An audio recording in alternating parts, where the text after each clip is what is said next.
Hey, welcome to 1500ESPN.com. I'm Derek Wetmore. This is Andrew Kramer. Just got done watching the Vikings takedown of the St. Louis Rams on TV.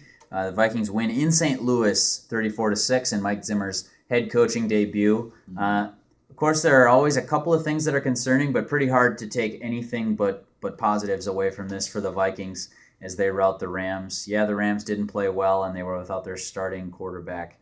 But overall, a very good game for the Vikings. We're going to get into all the positives on this. Also, check out the podcast that'll be posted Sunday evening. Andrew and I are going to host a Purple podcast, and we'll post it to the show page that you can find all of these the more X's and O's and stuff of the game. But today we're going to talk about Cordarrelle Patterson's big game. We're going to talk about the secondary and the improvements that we saw there. Also, the pass rush. All three of those things very impressive today for the Vikings. Andrew, let's start with Cordarrelle Patterson. Ran out just about every kick that he could, and then in one rush just showed his big playability. Yeah, if it was Adrian Peterson that was supposedly having, a vision of him scoring on his first touchdown or first touch, it was actually Cordarrelle Patterson that brought the big plays. Now, obviously, this offense's best player is still Adrian Peterson, but Cordarrelle's making a strong case for that push just because of what he's been able to do in limited touches. He had 3 rushes that went for 102 yards.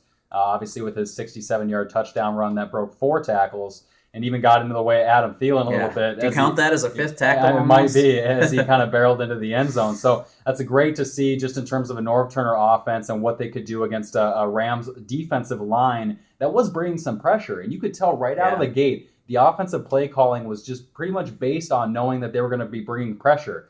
6 of the first 10 play calls were runs. They just wanted to slow that down right away. The second play call was an end around to Patterson that went for 12 yards. So clearly they wanted to get him involved early and often. He had 3 catches as well in the passing game on 5 targets. So Patterson's going to be a key cog in this offense throughout. And it just makes you baffle and look back to last year too. And what was this team thinking in terms of not getting this guy the ball? Because clearly you just get the ball in his hands in a simple play and he's going to make something happen. So with Adrian Peterson in the backfield, he was kind of wrangled up a little bit. I believe he only had about 75 rushing yards on 21 attempts. For him, that's a pretty mundane day, but the Vikings steal the show with 27 points on offense, and then they get an interception return for a touchdown on top of that. Yeah, absolutely. We'll flip over and talk about the secondary because Harrison Smith picked off that for a pick 6, and also Josh Robinson made a fine play on the ball earlier in the game and then tapped his toes in bounds to have the other interception for the Vikings. They had 2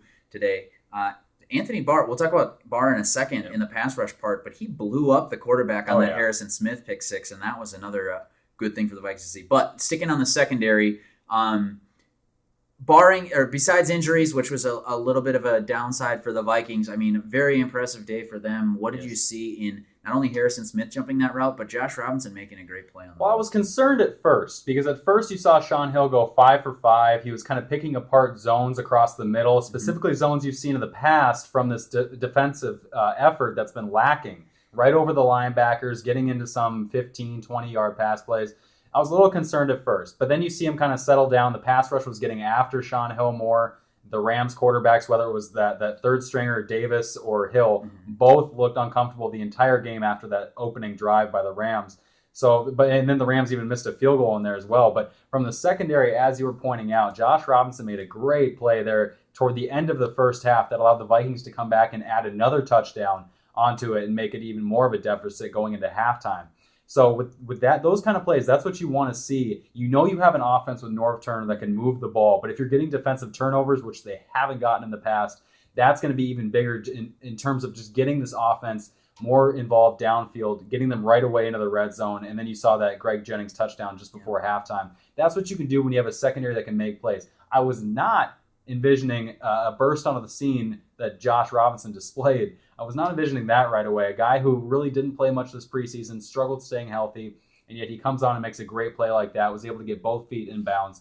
That's a great play for a guy who has really struggled not only this offseason, but in his second year before last year with the Vikings. So great to see from him. And then obviously you see Harrison Smith read Austin Davis's eyes, that third string quarterback for the Rams, just makes a beeline, makes a pick, and it's an 81-yard return for a touchdown. Really nobody was even close to touching him. So that was kind of a garbage time thing. I was more impressed with the Josh Robinson play because that's a guy you're not expecting to contribute for this defense. but he did today. Yeah, and he was the nickel corner every time they were in their nickel package. So you also, I mentioned just briefly the Anthony Barr pressure on Harrison Smith's interception touchdown. Barr's name got called quite a bit today. He was in the backfield, and when they were using him on the line in nickel packages, I thought that was a pretty interesting look. But also Everson Griffin had consecutive sacks too. What did you think about the pressure they were able to put on Rams quarterbacks all day? Whether it was Sharif Floyd getting a tackle for a loss, looking very Geno Atkins-like in this Mike Zimmer defense here in Minnesota, or Linval Joseph getting up there, getting a sack, Tom Johnson getting a sack, Everson Griffin getting 2 sacks on back-to-back plays. Obviously, some of that you have to credit to just the Rams in general having a bad quarterback play, holding onto the ball too long, whatever it may have you. However, it's still great to see that this Vikings defensive line got the job done, took care of business, because they're going to have a lot tougher time getting after the Aaron Rodgers, the Tom Brady's, the Drew Brees. Those guys are going to have that internal clock that's going to work a lot better than Sean Hill's in terms of getting rid of the ball. But they took care of business when they needed to, and that's impressive, especially, as you said, for a rookie like Anthony Barr, who missed June workouts, missed the preseason finale to an ankle injury, but he comes through and he's a physical force. I believe he led the Vikings with 5 combined tackles. He had a tackle for a loss. It's a good to see a rookie like that get his feet wet, get some confidence in this opener when the real bullets start to fall. Obviously, this game counted, but to me, I think you're going to see what this defense is really made of come these next 4 weeks when they're playing really great offenses. Yep, hard to take anything but positives away from this game, though, for the Vikings, 34-6 route, or the St. Louis Rams on the road. If you want more breakdown of the game, Andrew and I are going to go record a podcast now. Of course, we're going to write some stories post-game. Check those out on 1500ESPN.com. But the Purple Podcast will be posted to the Sports Wire. You can get that. Alternatively, you could go to soundcloud.com/1500ESPN. That's one of our playlists there. The Purple Podcast will break down the Vikings and everything. So, for Andrew Kramer, I'm Derek Wetmore. Keep checking back to the website for all your best Vikings coverage and analysis. See you next time.